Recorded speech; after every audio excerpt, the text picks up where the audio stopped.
In this corner, the world director Sunao Katabuchi claims he was misrepresented in a recent interview. In this corner, the world director Sunao Katabuchi was recently interviewed by the Asahi Shimbun Globe Plus online news outlet, where he discussed the current state of the Japanese anime industry. The interview traded on Japanese Twitter last Thursday and Friday due to, among other things, Katabuchi's provocative claims that the Japanese animation industry is out of touch with the rest of the world and treats anime is dead. In the article, Katabuchi commented on how Japanese animation performs relatively poorly at world animation festivals. He is quoted as saying that it is unhealthy for the Japanese animation industry to only make anime aimed at niche audiences. He brings up the Tacticona as an example of the series that began with children as a target audience, but which has now become part of the animation landscape full of titles aimed at niche interest, and he claims that children's anime is dead, and that the franchise which were made are the ones that have been around for many years, such as Doraemon and Anpanman.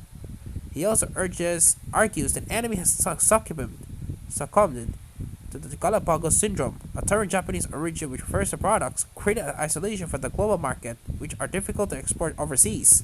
This is particularly noticeable at world animation festivals, where the judges tend to react awkwardly whenever the anime comes up. They tends to say another one of these. Even Alcos apparently drew this reaction, which surprised Katabuchi. On Twitter, Katabuchi said that he was not able to check the article before it was published. He clarified he was referring specifically to the disappearance of the time slot of children's anime after 7 p.m., rather than the death of children's anime in general. He claimed that the journalist who interviewed him cherry-picked his words. I humbly asked that those involved with the creation of the kind of article address the issue, he tweeted. Katabuchi initially tweeted about the issue on Friday, one day after the article's publication. He quickly retweeted someone suggesting that the interviewee's knowledge was shallow, and wrote, "A person with a level of knowledge came to do with the interview and said outlandish things, and all I did was respond to what they said in a candid way."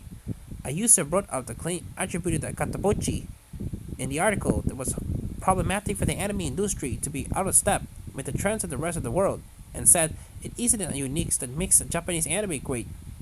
I think there's a big concern regarding Japan establishing following the trends from overseas.